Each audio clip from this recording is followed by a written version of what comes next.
everybody, and welcome back to the I Don't Know Running podcast, where we share our experiences that make running fun and sometimes not so fun. I'm Lewis, and I'm a self-admitted lazy ultra runner. And I'm Mitch. I'm drinking Lewis's coffee. Delicious coffee. What you is it? forgot delicious. I don't know. No, it's not bad.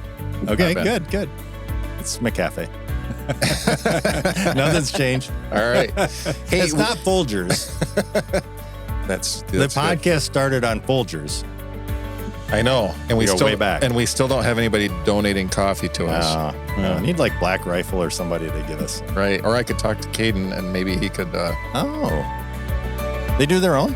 Yeah, they roast their Oh, own. I guess I didn't know that. Well, yeah. It's really good too. I mean, how is this 3+ years in, and now we're just now hearing about this? He just brought some home for my birthday, and I was like, all right. Okay. I don't want to share it though. That's not right. I know. Hey, we have a guest. I could say special guest. You can say it. No, Shawn's been on with us before, Yeah. but Welcome. Thank you. Glad to be here. Yeah, Shawn is joining us after having went out and made another attempt at a 100K. Yes. She went out and did Black Canyon 100K, an Aravaipa race, which we've talked about a lot on the podcast. I can never say Aravaipa. Aravaipa. Can you? Well, because Aravaipa. if you read it, can you say can't it? say it if you read it. It's No. Yeah, you look at it, it's hard. Right. Because I missed the I. I always miss that first. Oh, yeah. It is not one that you look at and go, oh, yeah, I know how to say that. No, yeah.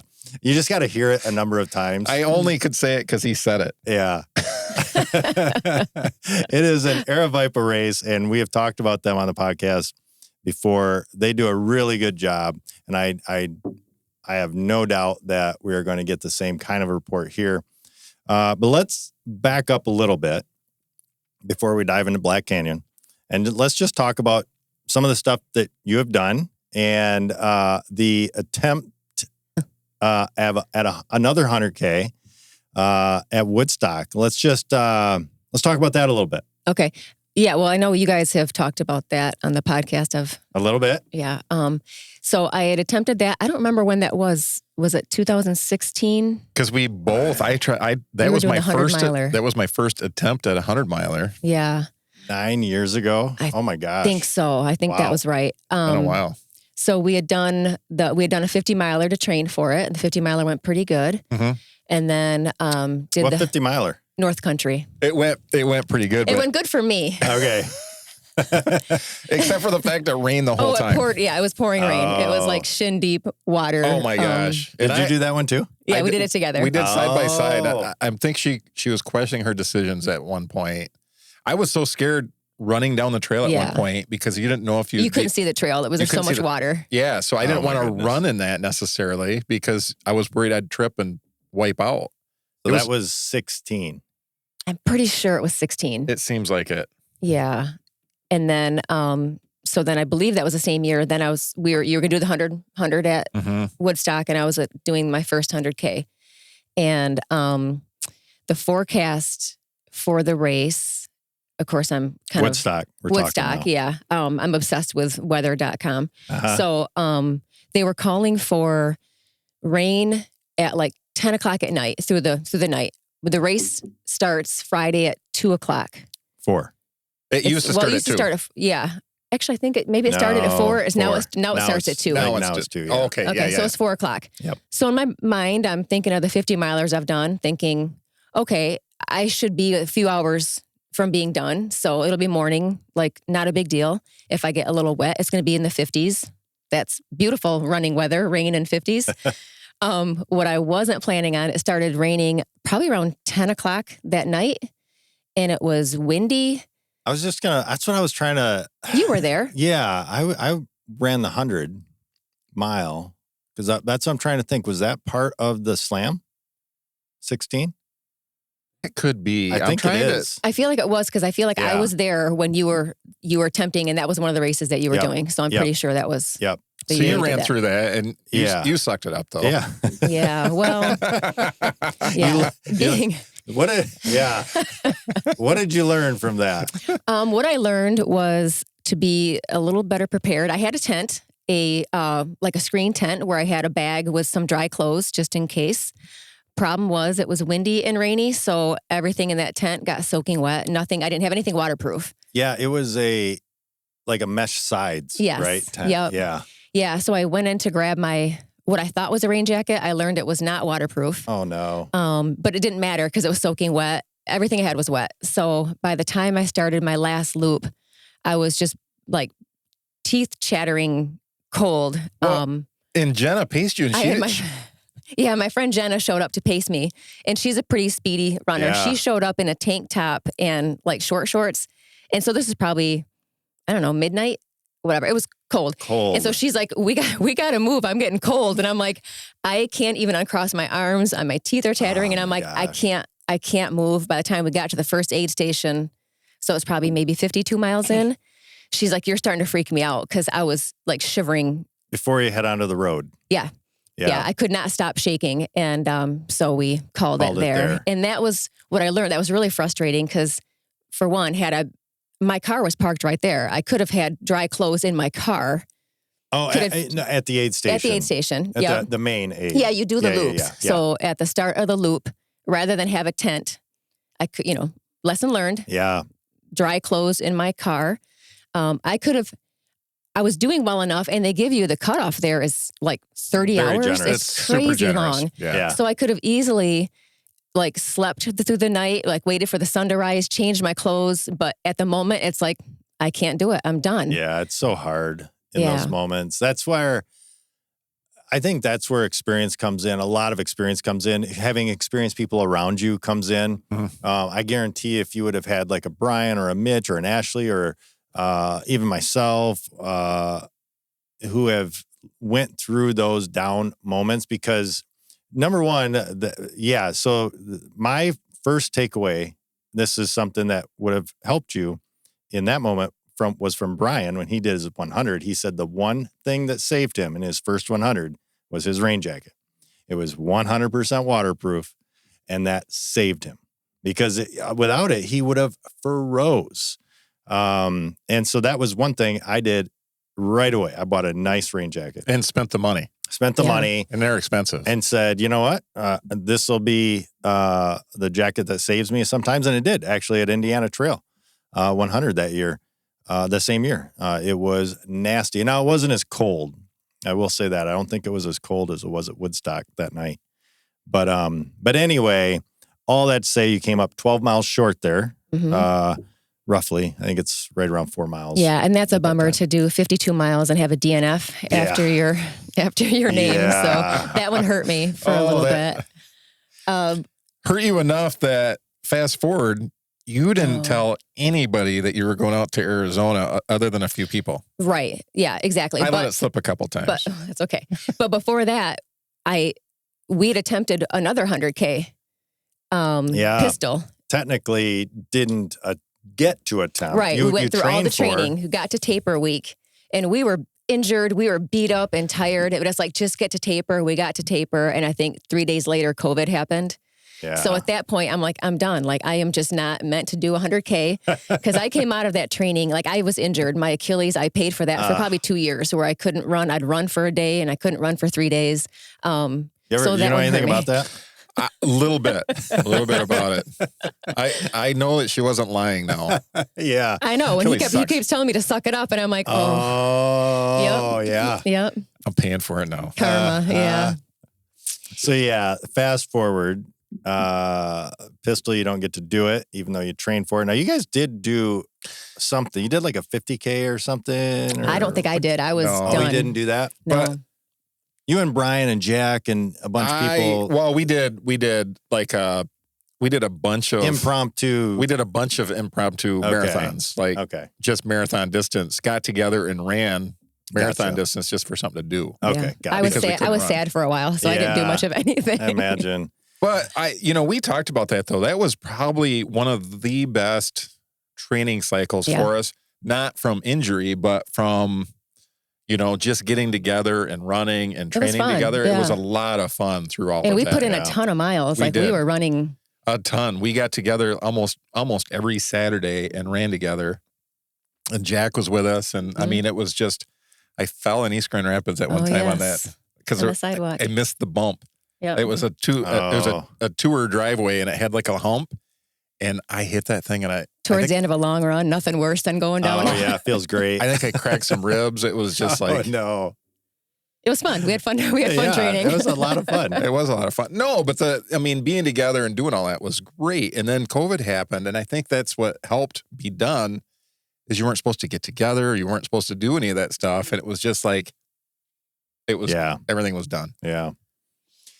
So then fast forward to last year sometime. So it was Western States is what did it. Oh, that's right. We went out to Western States, did that, and we started talking a little bit about, well, hey, Black Canyon and da-da-da. And man, I wanted to go potentially to Black Canyon with you. But I don't even know, I got injured. And you don't run. No, it was more, I was lining up nice at Mummy. I was in good shape. And then, well, your knee was bothering you too for a while. I mean, there was other stuff. Yeah, but I think it was something, I don't remember what it was, but I was feeling really good at Mummy. Like I was happy with where I was at and really. Which is crazy. Mummy was crazy. Yeah, it is. It's a fun race. I might still do that race. Oh, I might still do it. It's one of those, just like you embrace the suck. You know, it's hard. Especially for here in the Midwest, we don't get a lot of races like that. But it's we've talked about that before. You get done with something like that and you laugh like that was stupid. And then you laugh. Yeah. Yeah. How often do you slide down a hill holding a rope? Yeah. Oh my gosh. So I didn't get to, however, you did. And you had a few people that were potentially going to go, and I don't think anybody did. No. And that was kind of a big thing because I'm such a, I wanted to make it a big party. I thought it'd be fun to get get a bunch of people going. And looking at houses, it was I kept looking at should I get 3 bedrooms? Should I get 4 bedrooms? Finally, my husband is like, if you really want to do this race, sign up for this race and worry about yourself. Stop, because it was stressing me out. I wanted all these people, but it was so I finally I booked a house and he's like, I wasn't sure he was going to be excited. He doesn't fly. He hasn't flown in over 30 years. So when I first started talking, I was thinking I was going to have to go by myself. And finally, he was like, there's world-class mountain biking out there. I'm coming and I'm renting a mountain bike. So he ended up fully on board. He was excited about it. So, I signed up and I stopped talking about it because I needed to be calm. Yeah. So I told a handful of people, and as it started getting closer, I shared it with more people, but I never put it on social media. I never made a big deal because I've had 2 attempts, one DNF and one that didn't happen. So I didn't want a lot of people. I so wanted to go. I know you did. Yeah. So who all went with you? Just you and Mike? Yep, just Mike and I. Let's jump into Aravaipa Black Canyon, the race. Just not necessarily your race there, but just how'd you enjoy the experience of the Black Canyon 100K? Or the Black Canyon race, I should say, because it's a 60K. There's only a 50K now. Yeah, because it used to be a 60, right? Mm-hmm. You did the 60. I did the 60K, yep. And now it's a 50 and 100? Yeah, so the 100K is on Saturday and the 50K is on Sunday. Oh, it's not even the same day. Yep. It used to be the same day. Yep. Yeah, Oh my gosh. they split it up. So, and I think they actually moved, I don't remember, someone was talking about the logistics of it and why they moved. So the 50K now stops at Black Canyon City. I don't know if it's where it stopped the last time, or Deep Canyon City. They're close. I think it's the same spot. I think that used to flood and they'd have to Oh, okay. Like every year. Every year it seemed like they were having to redo the race. So they would have to change the trail or change the route every year. Yeah, and then I think there were a few years where they're instead of being a point to point, it's going to be an out and back from the finish instead. And they had to change it so often. So what is it now? The year I did it, though, I was going to say they had to change it because of flooding. And then Tony ran the 100K and he had to go out so far and finish where I did. Because usually you stop in Black Canyon City for the 60K and the 100K keeps going, it seems like. Because it used to be a point to point. Mm-hmm. And now it's not, right? It is, yes. Oh, it still is. It's just, so it starts in... Oh, they just changed this. Yeah. It starts in Mayer, I think is how you pronounce it, Mayer. Okay. And ends in Phoenix. Oh. So, it starts in elevation 4,000 or 5,000, I think, feet, and then goes down into the canyon. And boy, yeah. Okay. So anyway, the race. How'd you enjoy the experience at Black Canyon 100K? I thought it was beautiful. Well, for one, the weather, I mean, come on. It was probably high 70s, low 80 and sunny every single day we were there. And that was kind of one of the reasons I was looking at an Arizona race and how I ended up on Black Canyon is because I wanted to get out of Michigan during February because that's when I start, my mood starts changing. Yeah. So I'm like, I just need a week in the sun. And I mean, it couldn't have been prettier. And I've never been to the desert. I've never seen those cactus live. Oh, really? In person. Isn't that so cool? Oh my gosh, it was amazing. They were huge. It was amazing. You're running through a forest of them. Yes. You're running through that and you're one after another. And that's the only place in the world those exist. Yeah. It's so wild. I just felt like I was constantly running through a postcard. Everything was just beautiful. The sunrises, the sunsets. I didn't know that. The climate is perfect for them. Oh, wow. They're protected. Yeah, I knew they were protected. If you build a house, you have to take them out and replant them back exactly where they were. Wow, I didn't know that. It's there's all kinds of crazy laws about them. Yep. And Aravaipa as a race organization, everything went well? Yeah, I mean, the check-in was really cool. There was a live country band playing at the check-in. Wow. That was kind of fun. The aid stations, I didn't spend a ton of time aside from the crude stops. That's good. At the aid stations, but they seemed to be really well stocked. The volunteers were fantastic. So, I mean, I had a really positive experience with that organization. So I would recommend a race of I theirs. think they do a really good job. I mean, let's face it, they've done it for long enough now. They know what runners want, what they don't want, what they like, what they don't like, and they try to hit those things really well. I know, I think for you and I, we've had, you've done a couple of their races. I can't remember if I've done more than one, but I know I was out there for Javelina with you. Yeah, and then if you're thinking about a 100-miler. I'm not saying a word. Javelina is definitely one. I can't, if anybody said, I want to travel from Michigan and do 100, which one? I would 100% recommend that one. If they want to stay local, that's obviously different. It is exposed during the day. Oh, yeah, it's not an easy race. But it's relatively, it's not. Yeah, pretty flat. And that's Halloween, October, Halloween, right? October. Okay. It's Halloween weekend, typically. A party? Oh, okay. Well, yeah, it's a party, but it is hot. Yeah, I mean, there's a whole, to do the loops, you do a little out and back in this little tent city area. It's really cool. So you see fun. If you crew that, you don't have to go anywhere. Yeah. How rocky, compared to, because Black Canyon, I did talk to a lot of people and I was told it was rocky, but it was a little more rocky than I thought it was going to be. Black Canyon was. I've heard that too. Yeah. I think the 60K for what I did was relatively easy compared to what you did. I think it was pretty smooth. They call it the rhythm breaker at one point, the whoops or whatever. Because it's not, you can't get into a rhythm in a couple spots, which is rough. But I didn't experience the rocks like you did. Okay. I don't think there's that one section from the Fox something aid station, it's the first aid station. You go out of that probably 3 miles and you hit a rocky section that takes you most of the way to not really most of the way. It's just it's annoying. Yeah. You do four laps, right? I think that's what it was. But I don't remember it being overly difficult because we ran, especially when you realize you could be under a certain time. Well, yeah, most of the lap is fine. We ran a lot at the end. All of a sudden you took off and I'm like, dang it, I didn't know if it felt like running this much. Yeah, the from the halfway on of the lap, it's fine. It's 100% runnable. And that was it Jackass aid station or something like that? Yeah. From that, and that's a big party at that. That's another big party one. There's only one section. It's about 4 miles. It's somewhere in that neighborhood. I don't really know, but it's somewhere in that neighborhood. It's just annoying because the rest of it's super fun and runnable. So that makes me think. Explain the rocks. How bad? Well, so I probably watched every YouTube video I could find on this race, and I talked to Laura, who's done it, and I was expecting the videos I was watching. There are little rocks here and there, but pretty much I'm thinking, well, there's a pretty good trail you can get around them. You got to hop over a couple, big deal. I wasn't expecting the big rocks. There were a lot of big stuff you don't train for here. Yeah. And so it started, I'd heard that the first 50K was flowy. They've got a different idea of flowy than my idea of flowy out there.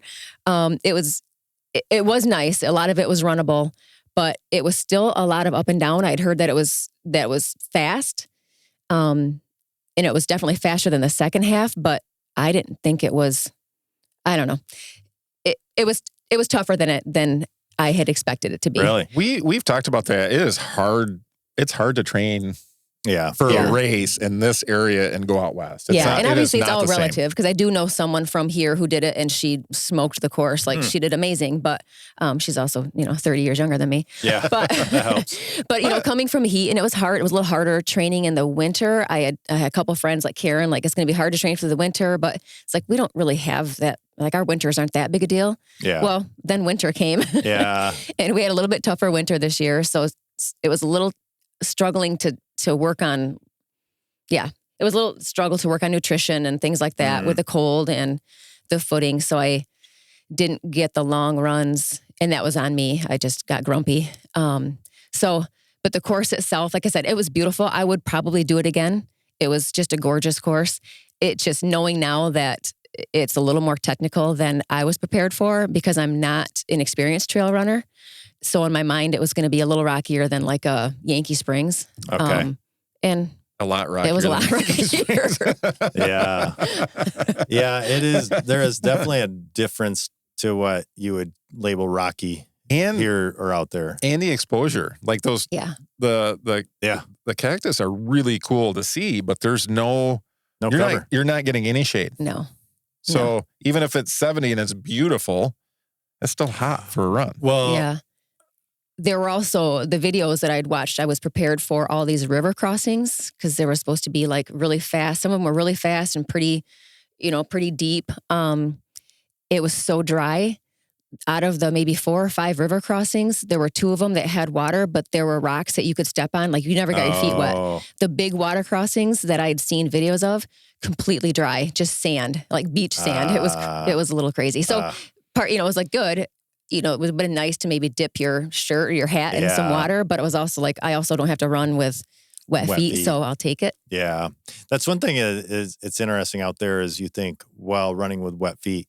But when you go through those crossings, because it is so arid and dry, your feet dry pretty quick. Oh, that's true. Right shoes, right socks. Yeah. Make a big difference. You're all right. Yeah. I mean, other than if you get debris in your shoe. That's what sucks. Yeah. Right. Well, cool. Let's jump into your racing. You did complete it, and so congrats. That's awesome. But let's talk about just how that went.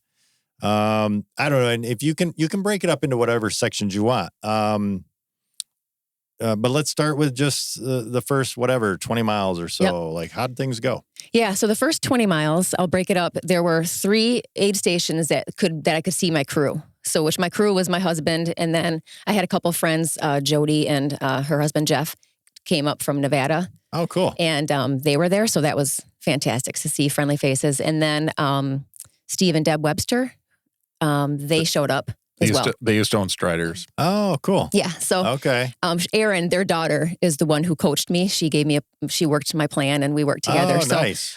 So they came out to cheer me on. So I was able to see them at mile 20, 31, and then 51, I think it was.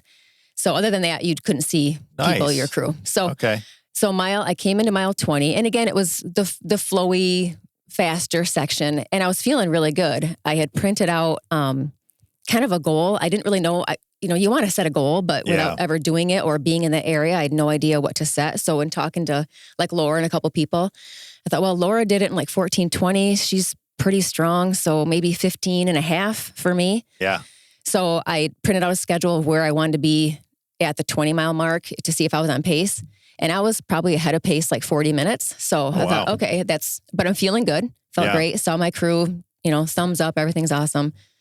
Took off, and I feel like as soon as we took off from that aid station, Bumblebee Ranch, we started climbing.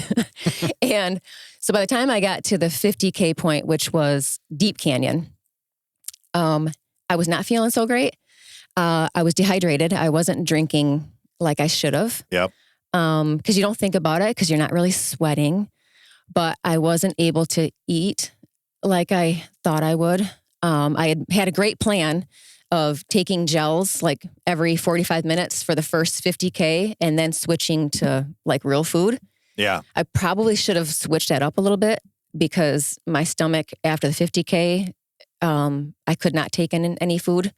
So I maybe should have started with regular food a little earlier on and then switched to something. I don't know. That would be something you guys would probably know more about. That does make... You know, like we've talked about this before. You got to eat when you can eat. Yeah. Like I don't remember who's the Magdala. What's her name? She actually won. Doggone it. What's the backyard race?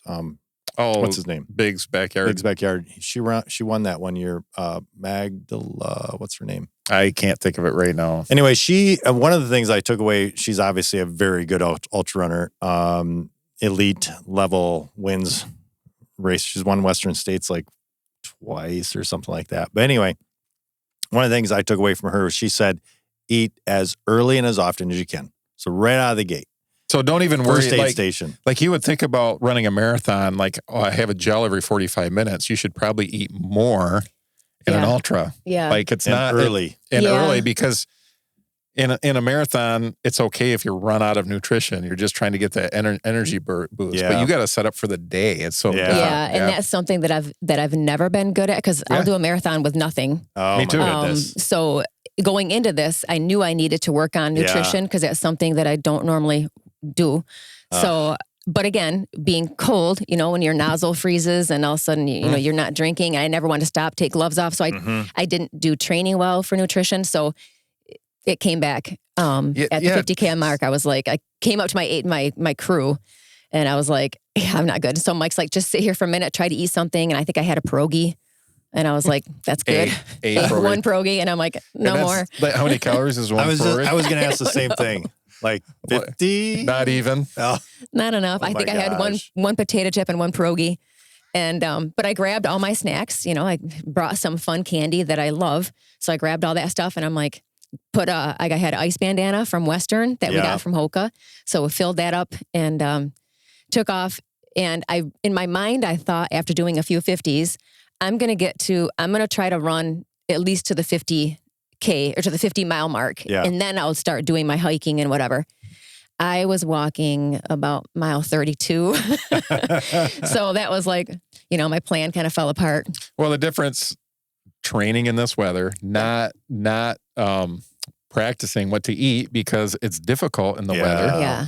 And then, getting there and the weather hitting and all of that stuff. And the train is different. I can see it. Yeah, it stinks because training for an ultra like that, and here in Michigan, it is hard. And I guess to just kind of explain that to those that don't know, you have to get your body to a place that needs nutrition to know what that feels like, to know like, all right, this is where I'm at. Now, what can I do to get myself out of it?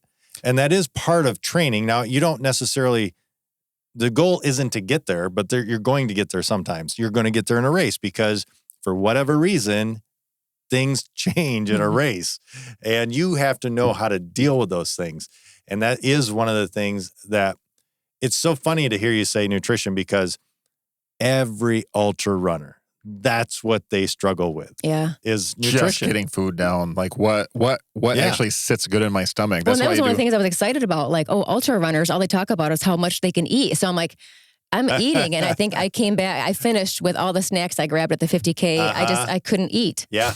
It was really frustrating. That sucks. And what again? Well, at least you know, like to do something again, like you really... you should be stuffing yourself. And it is such a frustrating feeling when you know, and I was there at Javelina with you, when you know all you need to do is just get down nutrition and you will feel better, but you can't because either your stomach, your mind, your whatever is telling you no. Mm-hmm. And we love to eat. Like I walk, you walk up to the aid station, you're looking at all that stuff and it's like, that all looks horrible. Yeah. The first round, the first like time you go through, like you're sub 20 miles, you're like, oh man, everything is like M&Ms, chips, peanut butter and jelly, watermelon, like everything looks good because you're not there yet. You haven't hit that point of, it's such a weird thing. Your body needs it, 100% needs it, and you cannot eat it. Yeah, I mean, I love pierogies. When we trained when we tried doing pistol, I was eating pierogies all the time. You were eating frozen pierogies. I grabbed a baggie of peanut butter M&Ms, which, I mean, I can make myself sick on. Yeah. And Spice Drops, I finished and I threw them all away. I didn't have any of them. It was crazy for me. Yeah. Okay. So that was fine. 50K or the 50K mile mark, I was feeling like, okay, this isn't, my plan just blew up. So now it's just kind of survival. So pre 50K, you were, actually it'd have been about between 20 miles and 30 miles. Yeah. Was when it started. Started going downhill. Yep. And at 50K, it was 50K. It was bad. Where Mike's like, you just need to chill for a minute. Like just hang out. And you'd say between that stage, it was mostly your stomach. It was mostly nutrition and getting. I think water. it was heat. It was the heat, and it was that I wasn't drinking. I wasn't on top of my water early enough. Yep. I only had 32 ounces of water with me, and thinking that I was gonna between aid stations, you were carrying a roughly 32 ounces. Well, yes. But the problem with how my mind works is I didn't plan on stopping at any aid station other than the crude stops. Oh, for that 32 ounces. Gotcha. Yeah. So I did have a handheld with some tailwind, but it wasn't enough because I would get. I was doing the math real quick. I was like, it doesn't add up. Yeah. But you've done it. You've done the same thing. Yeah. Yeah. Here's the thing. I was going to mention that. So we train here in the Midwest, when you're sweating. Yeah. Right. You do. Out there, you don't know. You are sweating, but it is evaporating so fast, and you don't get the cooling properties like you do here in the Midwest. Yeah, but I had heard so much about that, so I was prepared mentally. But in my mind, I think it was just the hassle of I don't want to stop and take the time and take the bladder out of the pack. That's why I'm anti-bladder. Yeah. Because remember when we did that 50 miler, and you have to take your pack off to fill that bladder off, and it takes so much time. You don't want it. So I do the bottles on the front. Like I don't. Well, I'll do a bladder, but I'll let it run out, and then I'll back up. Yeah. And what's funny is you say it takes so much time, and for those that are like listening to this, going, who cares? You're losing 30 seconds. Well, it's not that necessarily. Yeah, it takes time, but you get to a point. It's a disruptor. You don't want to mess with stuff. It's a disruptor. Exactly. It's a total disruptor, and you don't feel good. And I get it. People probably hear this and they're like, "Oh, you baby, just take it off." And if you don't know how you feel at 30, 50 miles. And your arms don't work the same way. No, and obviously now knowing how much time it affected me, how much time I wasted because I had to chill, I should have taken an extra 5 minutes early on those extra aid stations. But I had a plan, and that wasn't my plan. It's funny because so often we go into races like this with a plan. Your Ironman races, there's a plan. There's not just a plan of like time, but there's a better plan based on your prior experience because you've done that so much. Yeah. But you go into these races with a plan of like, I need to drink X ounces of water per hour, and this will keep me hydrated. I need to take X amount of nutrition per hour, and this will keep me my energy stores correct. And that goes out the window. Mm-hmm. It goes so fast, goes out the window because you just have fun. You just start racing. You just start. And it's crazy how this is rinse and repeat for so many people. For me, anyway, I know it is for me. So anyway, okay. So let's get back to the race. You are at 50K I wouldn't say necessarily totally in the basement yet, but you are not feeling good. Right. I knew that 15 and a half hour goal was going to be a little tougher than I had anticipated, because I really thought 15 and a half was being pretty conservative. And then the mental side starts to kick in at that point. Yeah. And also, I had blisters on my heels, which I don't usually deal with that. And I think a lot of that was, yes, they were socks I'd never worn before. But, oh my gosh. But because I trained. Are you new to this? Are we playing bingo? What is going on here? But because I trained through the winter, so I was wearing heavy socks. I was wearing Gore-Tex shoes. So the shoes I wore and the socks I wore had only had I think the shoes I wore once, they had maybe 12 miles on them. And the socks I've worn for a couple short runs around the house, but I've never worn them Because I was wearing Gore-Tex shoes on trails. So really my feet did fantastic for what it did to them. Gotcha. So that was fine. So from the 50K mile mark to the 51, I had to turn thankfully I'd grabbed all my lights and all that. Had to turn them on about an hour and a half earlier than I thought I would. But I had extra batteries at the last aid station. But I started getting, I couldn't keep my eyes open. And it wasn't because I was tired. Like I didn't feel fatigued, so I don't know if that was dehydration, if that was calories, but I was struggling. I would blink for so long and it was hard.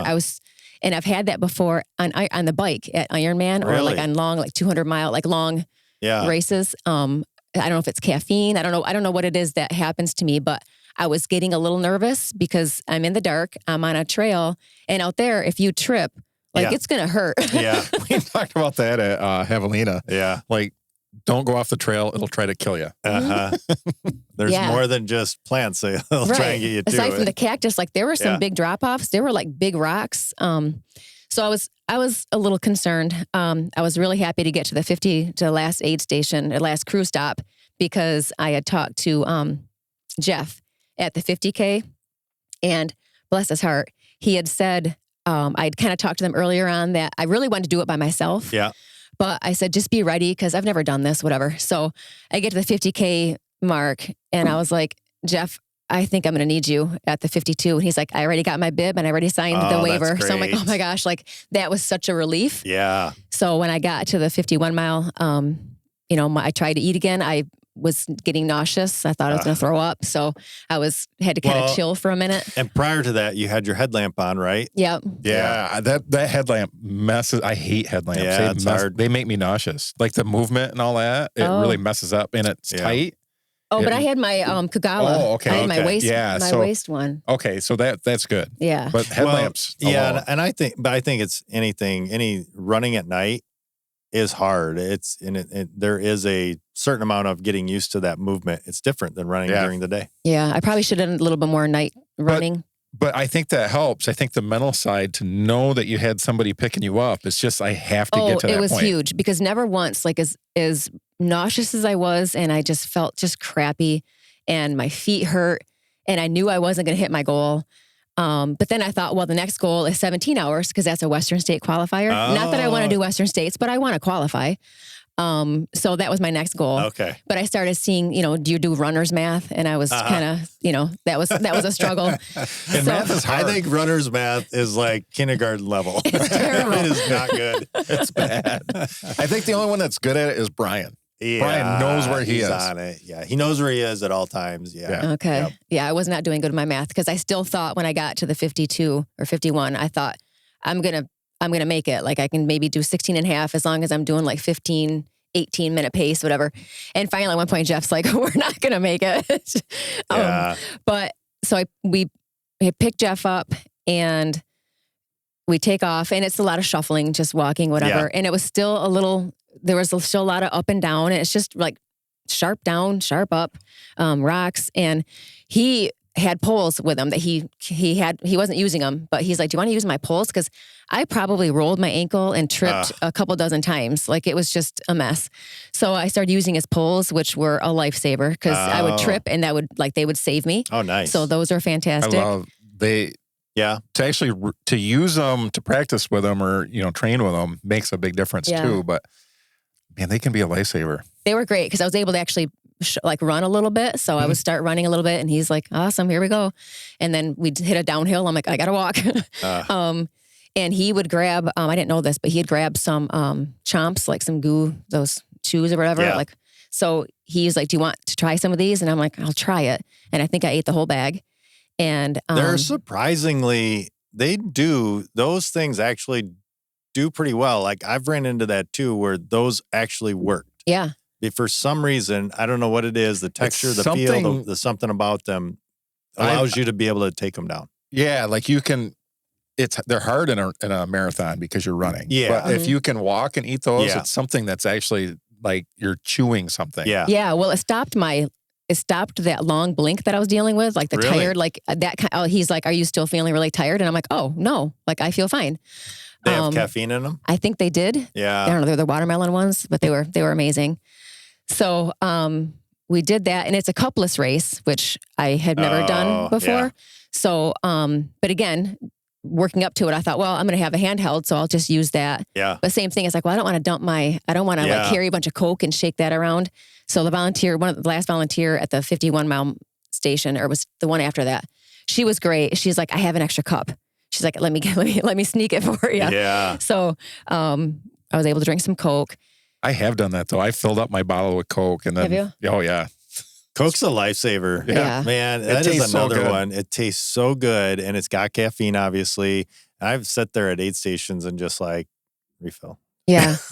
Yeah. Yeah. Yeah. I've done it with, I remember what was the one I did in Utah, 3 miles to go. I drank a whole can of it. Yeah. Like I'm almost done. And I'm just sitting there, I'm burping it up as I'm walking. It is. Yeah. So I'd run when I could. The poles were fantastic. The trail kind of smoothed out a little bit as we got a few miles from the finish. We could hear some coyotes. Oh. Which was fun. I was glad I had Jeff with me. I thought you were going to say we could hear some cheers.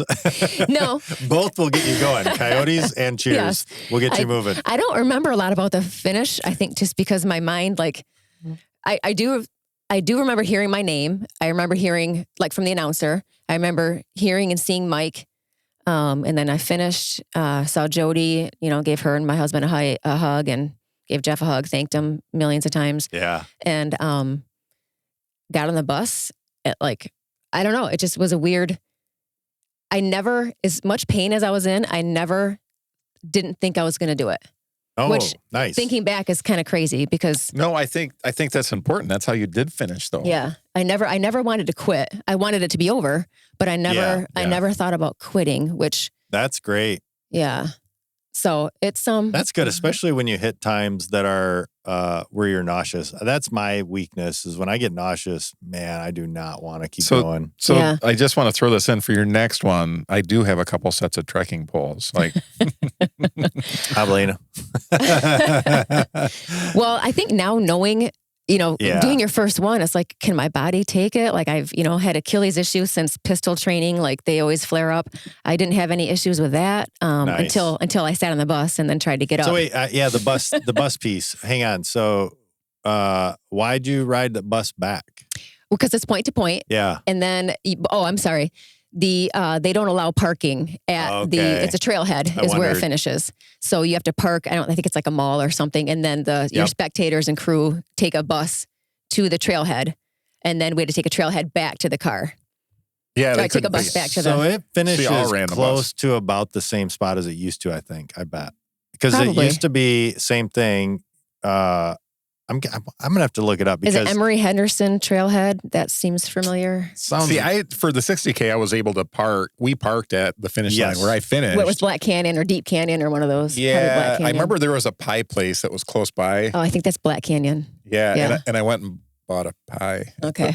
No, this is a trailhead that it finishes at. Yeah, and I think I want to say that's still, I guess we're getting into some details that don't matter, but anyway. So that's what we do.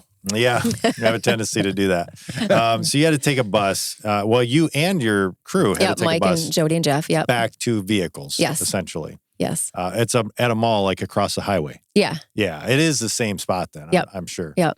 Cool. Well, so then,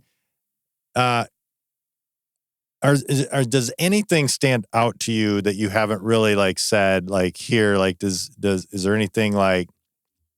Well, I guess you did answer the one question. You didn't ever think you were going to like quit. That's huge. Anything else like stand out from the race itself? I think like your experience or whatever. Yeah, I think. Well, for one, just the scenery. Yeah. I mean, I think that was one of the reasons. What time does it start? It started there's 3 waves. There's the elite wave that starts at 7. So you start at 7. I was 7:30, Okay. and then they do at 8. Okay. So was the sun's was up up at that time. Cool. Yeah. Yeah. And I mean, it was a beautiful day. Like I think one of the reasons it never even fazed me that like I didn't want to do this anymore was because it was just so pretty. And even when it got dark, it was just, there was something just really peaceful, and you could see headlamps like all around on this, these switchback. It was just something very relaxing about it and calming, aside from the coyotes here in the background. Oh, well, I've run with you before. I've seen you, how you react to those kind of things. Yeah. I always tell, like, Arizona is one of my favorite states to go to. Yeah. And Yeah. I tell Same. people that, and they're like, I'm not interested. It's a desert. Oh I'm my like, gosh. I don't think you understand. Oh, the mountains. Yeah. Yeah. And Arizona's got everything. Yeah. It's Yeah, like, it does. it really does. So I could move there. Oh, same. Yeah, I do think I was glad we had a good flying experience. So that was a big concern because I wanted it to go well, because I would Yes. like to be a yearly February Arizona. Yeah. And it went well, and we're talking about going back. I don't know for this nice. race, but I would like to go back, maybe even the 50K or a different race Coldwater in Rumble. the area. Coldwater Rumble is in February, I think, as well. Where is that? You did that one. Yeah, I did that. I did the 50K or 50, I think the 50K. 50K or 50 I remember mile, you I talking don't about remember that. which. You messed up with water out there too. Oh, yeah. Big time. Talk about not taking enough water. Oh, my God. 'Cause I you was tried a laying new on the pack. trail. Runners passing me. But I was doing really well at that race. So I talk about runners passing me, and they were like 5th and 6th place runners passing me, going, are you okay? So I I'm just like, yeah, I'm just trying to suck down some water here. I just had another thought. Laura's talking about doing rim again soon. Yeah, she asked me about that. She did? Yeah. What'd That's you only tell her? 50 miles. That's going backwards. No, but that's hard. I know. I'm just saying. Yeah, I don't know. I don't know what I'm going to do. I kind of want to take another stab at Woodstock because I have that DNF there and it bugs me. So now that I know that I can go the distance and my body's not going to blow up, I feel like I need I to go hear a back. lot about It's that. a I hear a lot. lot of people blowing up. Well, Yeah. the thing about No. that, what's cool about that though, is it does, for the 100K, it does run through the night. So if you're thinking about a 100-miler, it is a good race to use That's a good for point. training. I think I said I want to do the 100K. No. But the We're 100K is a good, what he's saying is because the 100K runs through the night and There's every people. 100 miler. If you were thinking, we know you're going to do Javelina at some point, but it's a good training The race. thought of Yeah. doing 40 more miles after finishing It's nuts. that is crazy. Yeah. It really is. It is a good training tool. Is what It he's saying. really is. Okay. Like that one, because you start at, You got to do the whole night. yeah. Do you know Yeah. what I did see? I think at this this year maybe, the Cocodona, that 250. Yeah. They've got the 125. They also added a 78. I saw that. Yeah. Yeah. Oh, that's that'd be cool. And it runs into the finish, which is kind of nice. So it'd be cool. I got all kinds of ideas for you. Yeah, I'm sure you Yeah. do. Oh, I forgot my buckle. Oh, yes. I and the buckle. earned my 100K buckle. That's awesome. Does every 100K give you a buckle? Or is I it just 100 don't milers? think so. I think obviously Aravaipa is one of the standards that a lot of races tend to follow because they have so many and they do them so well. But 100K is definitely buckle worthy. Yeah. I think so. That's a big Have accomplishment you put it on a belt? No, I don't know what it's just sitting. I just put it downstairs. You should wear it. as a medal. Right. I did. I got a buckle from Tunnel Hill and I put it on a belt. Like I bought a belt for it and I wore it to work one day. I had, you have to. I wore Westerns out to Western. I remember that. That's one place I feel like everybody's wearing their buckle out there. Yeah. I wear Western. If I'm in for Western, I wear it on drawing day usually. Are you in? No, Do you have I don't have anything. I haven't done 100 in probably 4 years. Yeah, it's been a while. Woodstock? I got to figure out where I'm at. I got to figure out. I have a lot of excitement towards doing things. Golf takes up a lot of my time right now. It does. Yeah. I have to look to see if I can get to stay off site out there. It's hard to get for Woodstock, but that could be something though.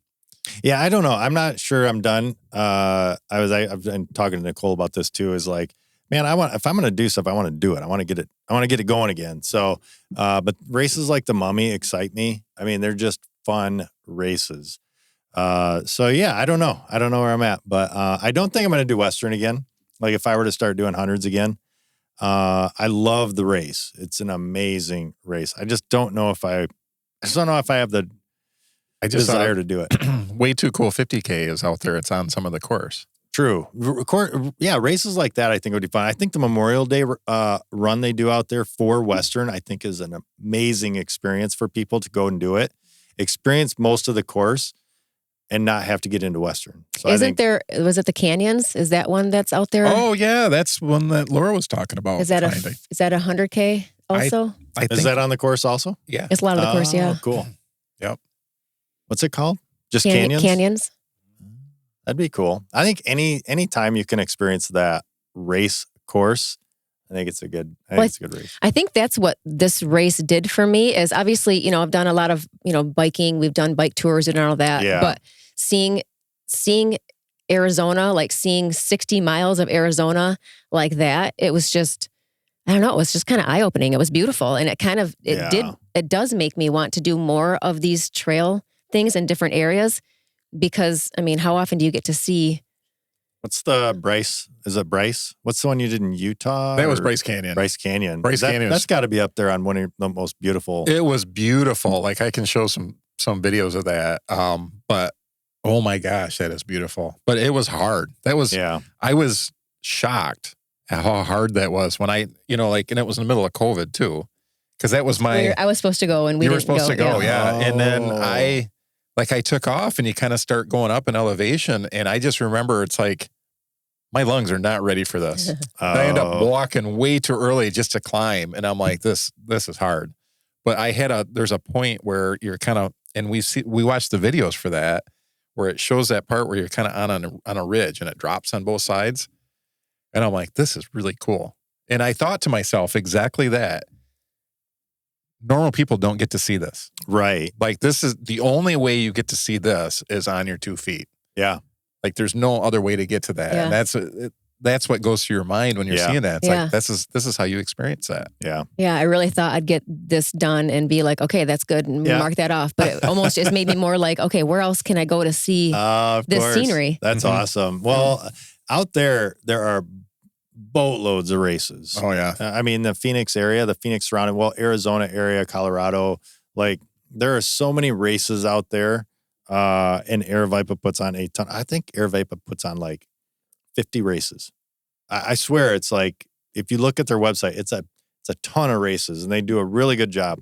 But anyway, well, congratulations. Good job. Thank you. And thanks for sharing the experience with us. Maybe in November you can share Javelina experience with us. No? I know somebody that would go out there with you. Yeah. Just saying. I bet you there's a bunch of people. I don't know if I'll be in the shape to do a loop or not, but I would definitely crew. I bet Jack would come down again. Oh, yeah. By far, Jack would go. Yeah. I think that'd be fun. I'd go out. You'd probably get him to start running again.